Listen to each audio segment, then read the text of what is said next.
안녕하세요. 오늘도 주님 안에서 행복하시고 말씀 안에 하나님의 마음에 닿는 여러분들이 되기를 원합니다. 오늘 우리에게 주실 말씀은 빌립보서 4장 4절부터 5절까지의 말씀인데요. 주님 안에서 항상 기뻐하십시오. 다시 말합니다. 기뻐하십시오. 여러분의 관용을 모든 사람에게 알리십시오. 주님께서 가까이 오셨습니다. 아멘. 우리의 삶의 여정에는 고난이라는 이름으로 예기치 않은 어려움 또 아픈 일들이 이따금 찾아오는 것 같습니다.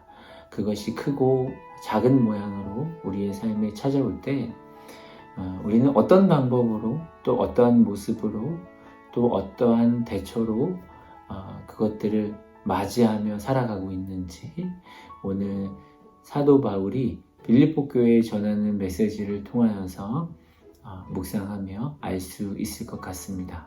우리의 삶의 모습은 어떠한가요?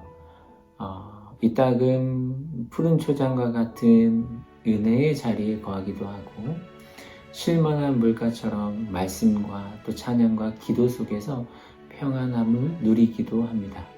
하지만 우리의 삶이 늘 실만한 물가이고 푸른 초장의 모습은 아닙니다. 때로는 우리의 삶이 광야와 같은 어려운 길을 걷는 것처럼 느껴지는 그런 순간을 만날 때도 있고 또 그러한 순간들을 걸어내면서 또 참아내며 인내하면서 하나님께서 나와 또한 우리와 함께 하신다는 사실을 믿으며 그 길을 힘에 겹게 걸을 때도 있습니다. 이런 광야와 같은 우리의 삶 속에서 어떻게 하면 우리가 승리하며 살아갈 수 있는지에 대해서 사도 바울은 이야기하고 있습니다. 4절의 말씀에 주 안에서 항상 기뻐하십시오. 4절의 말씀 9절에 주님 안에서 항상 기뻐하십시오. 기뻐하라고 하기 전에 주님 안에서라는 단어가 등장합니다. 앞서서 묵상을 조금 더 섬세하게 하다 보면 1절과 2절 말씀에도 주 안에 서라. 또한 주 안에서 같은 마음을 품으라. 뒤에 우리의 행위가 나온다라고 한다면 우리의 내적인 마음속에 주님 안에서, 주 안에서 이렇게 해라 라고 이야기합니다. 이것은 우리가 주님 안에 견고하게 서 있어야 한다는 것을 말합니다. 주님 안에 우리의 내적인 마음이 하나님을 향해 있고 하나님의 마음에 닿아 있고 그분을 향해 있다라고 하는 의미와도 같습니다. 주님 안에. 우리가 이 안에라고 하는 단어 할 때 저도 집에 저희 아이들이 있는데 꼭 안아줄 때의 느낌, 그리고 저쪽에서 그냥 바라볼 때의 느낌, 그리고 돌아서 있을 때의 느낌은 정말 다르거든요.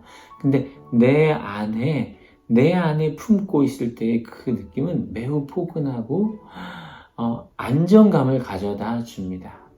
아이가 아빠 저는 안아줄 때 너무 좋아. 어릴 때 이렇게 말했던 기억이 있어요. 그 안에 거한다는 것. 우리가 주님 안에 거하며 살아야 합니다.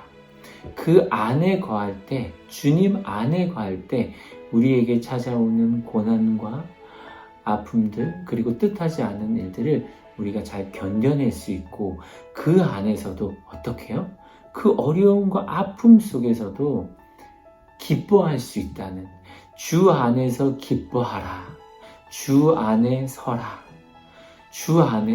주 안에서 같은 마음을 품어라 라고 할 수 있는 이유는 이러한 어려움 속에서도 우리가 그분 안에 있을 때 평온함과 하나님의 평안함을 누릴 때 하나님의 기쁨을 선택하고 그분의 기쁨과 더불어서 이 어려움들을 이겨낼 수 있다라고 하는 것을 의미합니다. 항상 기뻐한다는 것 가능할까요? 사실은 우리가 살아가면서 무조건 기뻐하고 이렇게 한다는 것이 쉽지 않잖아요. 나에게 해를 가하거나 나에게 아픔을 주거나 그런 이들에게서 어떻게 기뻐하는 모습으로 대처하고 그렇게 살아갈 수 있을까요? 그렇지만 주님 안에 있을 때, 주님 안에 어떠한 것으로 주님 안에 있을까요? 믿음으로 주님 안에 있을 때 우리는 기뻐할 수 있습니다. 내 마음과 내 생각을 또 나를 기뻐하게 하여 주시고 나를 살게 하신다는 것. 그러나 주님 바깥에 있을 때는 그러한 상황들을 감정적으로 만나고 또한 그러한 것들을 내 방법으로 해결해 나아가는 모습이겠죠. 그렇지만 우리는 주님 안에 거할 때 우리가 기뻐할 수 있다는 것. 그리고 그 기뻐함을 선택할 수 있다는 것. 무엇으로요? 믿음으로. 주님께서 이 안에서 나를 지켜주신다라고 하는 이 믿음이 기뻐할 수 없는 상황 속에서도 우리를 기뻐하는 삶으로 만들어 준다는 의미입니다. 5절의 말씀에는요, 여러분의 관용을 모든 사람에게 알리십시오. 주님께서 가까이 오셨습니다. 관용한다는 것은 남의 실수를 너그럽게 용서한다는 의미입니다. 사람들에게 평화가 없는 이유는 바로 용서하지 않기 때문입니다. 주님 안에 있지 않으면 사람들의 반응이나 사람들에게서 매우 섭섭하다는 생각을 많이 느낍니다. 그리고 사람들을 판단하게 되어지죠. 그렇지만 주님 안에 있으면 판단한다는 것, 그것이 얼마나 큰 오만이고 얼마나 큰 실수인지를 저는 비폭력 대화를 배우면서 알게 된 것 같아요. 감히 우리가 다른 사람을 판단할 수 있을까? 그런데 나는 그렇게 판단하면서 많이 살았더라고요. 관용을 베푼다는 것, 주님께서 나를 용서해 주시고 나를 따뜻하게 안아주셨듯이 나 또한 그러한 관용을 베풀며 살아가야 한다는 것입니다. 우리가 남을 용서하지 않으면서 어떻게 주님께 나를 용서함을 구하겠습니까? 너그러운 마음을 품고 살아가십시오. 그 너그러운 마음, 관용을 베풀며 살아간다면 주님께서 내 마음과 생각을 지켜주시고 더 큰 너그러움으로, 더 큰 용서로 그 너그러움과 용서 이상의, 관용 이상의 은혜를 하나님께서 허락해 주십니다. 여러분, 오늘의 삶 속에서 기쁨 가득한 삶이 되시기를 바랍니다. 축복의 신앙의 삶이 되시기를 주님의 이름으로 축원합니다. 함께 기도하겠습니다. 사랑의 하나님, 감사합니다.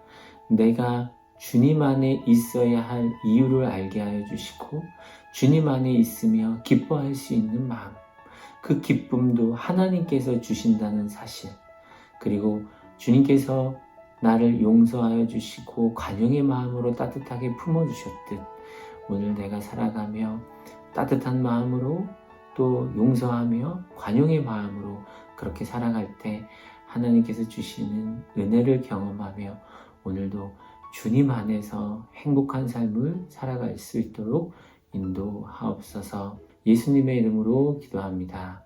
아멘.